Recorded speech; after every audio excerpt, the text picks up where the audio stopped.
Hello, আমি ডা পুরুধাউন এবং আজ আমরা কিডনি বাপসি সম্পর্কে আলোচনা করব।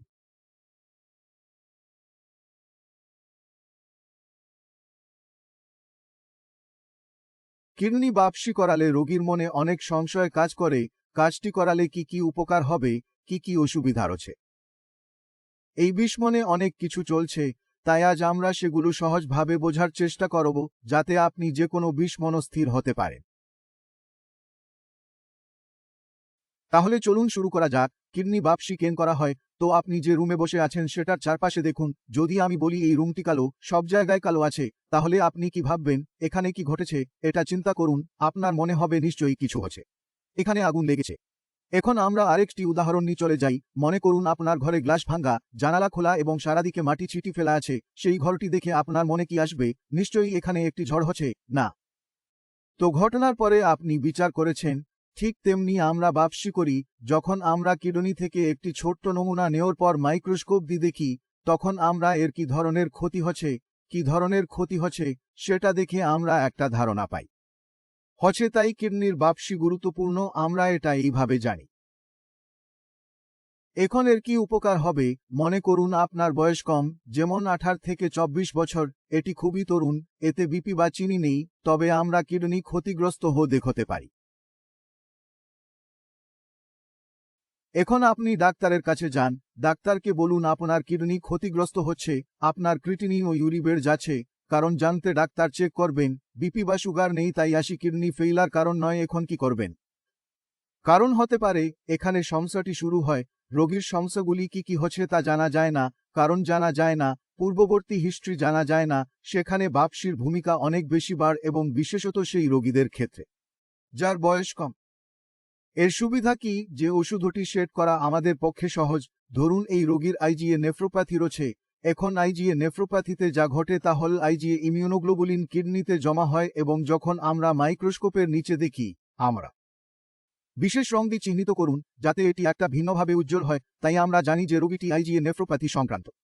এখন যখন আমরা জানি যে আইজিএ নেফ্রোপ্যাথি আছে, তখন এই ধরনের ক্ষেত্রে আপনি স্টেরয়েডের চিকিৎসা নিতে পারেন। ঠিক, কিন্তু স্টেরয়েড খেতে হলে না যে সবাই খেতে পারে। স্টেরয়েড রাখার জন্য রোগীর স্টেরয়েড প্রয়োজন তা নিশ্চিত করা প্রয়োজন।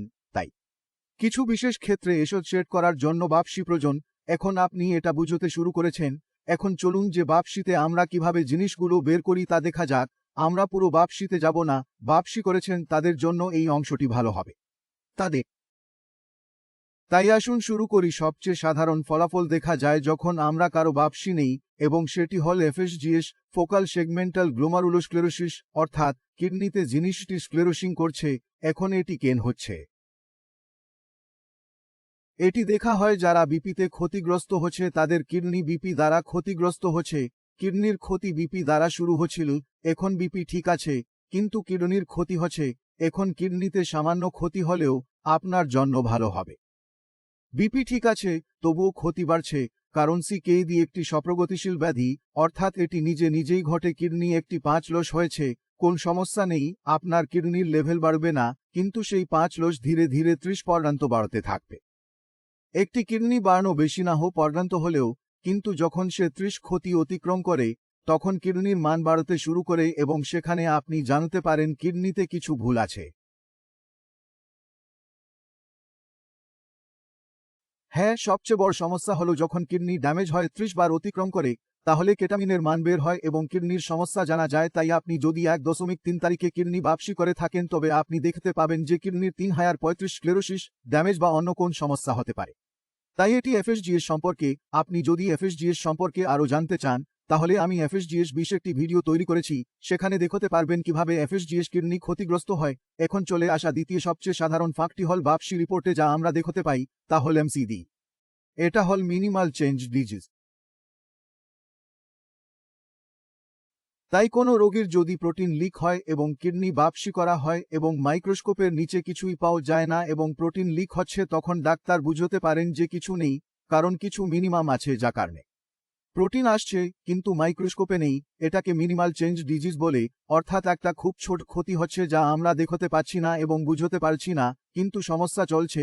তাই আমরা এটাকে এমসিডি বলি।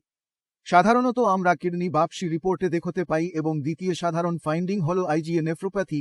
এখন চলে যাই পরবর্তীতে। আইজিএ নেফ্রোপ্যাথির কেস অনেক বেশি, তার পিছনের কারণ হলো কেউ জানে না কেন আইজিএ নেফ্রোপ্যাথি কারো দেহে শুরু হয়। কোনো জেনেটিক সমস্যা নেই, পিতামাতার কাছে এটি পাওয়া যায় না, তবে এটি শিশুদের মধ্যে পাওয়া যায় এবং আপনার পূর্বপুরুষদের মধ্যে পাওয়া যায় না। আপনার ক্ষেত্রে তো এই রোগ পাওয়া গেছে, সুতরাং এটি অজানা এটিওলজি, অর্থাৎ কারণ নির্দিষ্ট নয়। কেন এটি আপনার শরীরে এসেছে তা জানা নেই। এই রোগে কি হয় তা হলো শরীরে রোগ প্রতিরোধ ক্ষমতা থাকে, আপনি এই সব জানেন। এখন আছে ইমিউনিটির একটি অংশ যাকে আমরা আইজিএ ইমিউনোগ্লোবিউলিন বলি। এটি ইনফেকশন, ভাইরাস, ব্যাকটেরি থেকে সুরক্ষা দেয়, কিন্তু যদি একই ইমিউনিটি কিডনি আক্রমণ করে তবে কি হবে তা আইজিএ নেফ্রোপ্যাথিতে ঘটে। আপনার ইমিউনিটি যা প্রথমে ভাইরাস দ্বারা লড়াই করার জন্য তৈরি করা হয়, তা ব্যাকটেরি দ্বারা লড়াই করার জন্য তৈরি করা হয়। যখন শরীর ভাইরাসকে ব্যাকটেরি ধরে তাকে আক্রমণ করতে শুরু করে, তখন আমরা তাকে আইজিএ নেফ্রোপ্যাথি বলি। এখন যদি আইজিএ কিডনির ক্ষতি করতে চায় তবে তা কিডনিতে আটকে থাকতে হবে। কিডনির বেসমেন্ট ঝিল্লিতে যেমন এটি ভাইরাসের সাথে করে এটির সাথে লেগে থাকে এবং এটি হত্যা করে। এখন আইজিএ নেফ্রোপ্যাথিতে যা ঘটছে সেখানে আইজিএ ইমিউনোগ্লোবুলিন ব্যবহৃত হয় জিন ব্যাকটেরি এবং ভাইরাসকে বিদেশি হিসাবে বিবেচনা করে এবং কিডনির বেসমেন্ট ঝিল্লিতে লেগে থাকে দেহ এবং এটি হত্যা শুরু করে এবং প্রদাহ সৃষ্টি করে। এবং যা ঘটে তা হল কিডনির ঝিল্লি যা ভাইরাসের সাথে লড়াই করার জন্য তৈরি করা হয়, এটি আক্রমণ শুরু করে এবং এটি হত্যা করে। এখন আইজিএ নেফ্রোপ্যাথিতে কি ঘটে যে আইজিএ ইমিউনোগ্লোবুলিন আটকে থাকে। হাই, আমার নাম ড পুরুধবন এবং আজ আমরা কিডনি বাপসি সম্পর্কে কথা বলব। কিডনির বেসমেন্ট মেমব্রেন ভাইরাসের সাথে যেমন করে লেগে থাকে এবং হত্যা করে, আইজিএ নেফ্রোপ্যাথিতে আইজিএ ইমিউনোগ্লোবুলিন কিডনির বেসমেন্ট ঝিল্লিতে লেগে থাকে এবং হত্যা শুরু করে এবং এর ফলে কিডনির ঝিল্লি ক্ষতিগ্রস্ত হয়, বেসমেন্ট ঝিল্লি ক্ষতিগ্রস্ত হয়, নেফ্রনগুলি ক্ষতিগ্রস্ত হয় এবং নেফ্রনগুলি ক্ষতিগ্রস্ত হওয়ার সাথে সাথে ক্রিটিনিন এবং ইউরির মাত্রা আবার হারানো শুরু করে। তাই এগুলি প্রধান ফলাফল। আমরা লুপাস নেফ্রাইটিস এবং অন্যান্য রোগ সম্পর্কে কথা বলতে পারি, তবে এগুলি প্রধান ফলাফল। এখন আপনি নিশ্চয়ই বুঝতে পেরেছেন যে রোগ শনাক্তকরণে বাপসির ভূমিকা কী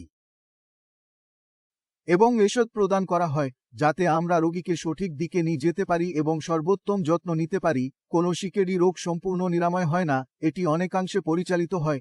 ডায়াবেটিসের মতো যদি কারো ডায়াবেটিস থাকে তবে বলা হয় যে এই রোগটি একইভাবে সিকেডি একটি পরিচালনাযোগ্য রোগ যা সম্পূর্ণ নিরাময় করা যায় না। ডায়াবেটিসের মতো যদি আপনার ক্রিটিনিন স্তর বার হয় তবে এটি এক হবে, তবেও আপনি এখনও সিকেডি রোগী হবেন কারণ কিছু ক্ষতি হচ্ছে।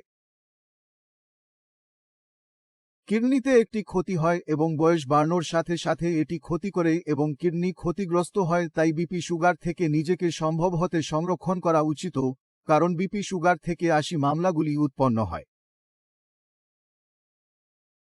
80 জনের মধ্যে 80 জনের বেশি মানুষের কিডনি আক্রান্ত হয়। তাই এটি খুবই গুরুত্বপূর্ণ একটি বোঝাপড় যা সবার জানা উচিত, শুধু কিডনি রোগী নয়, সবারই জানা উচিত, যাতে তারা তাদের শরীর, তাদের কিডনিকে রক্ষা করতে পারে এবং সিকেডি রোগ থেকে রক্ষা পেতে পারে। আশা করি আপনি কিডনি বাপসি সম্পর্কে বুঝতে পেরেছেন। এর গুরুত্ব কেনতা, যদি কক্ষ অন্ধকার হয় তবে আগুন লাগবে, যদি মাটি বেশি হয় তবে ঝড় হবে। তাই ক্ষতির ধরন আমাদের কারণ বলে দেয় এবং বাপসি করলে আমরা কি ফলাফল দেখতে পাই। তবে যদি আপনার কোন প্রশ্ন থাকে বা কিছু জানতে চান, আমরা এখানে আছি, আপনি আসতে পারেন এবং আমার সাথে দেখা করতে পারেন। পরবর্তী ভিডিওতে আপনার সাথে আবার দেখা হবে, ততক্ষণ নমস্কার।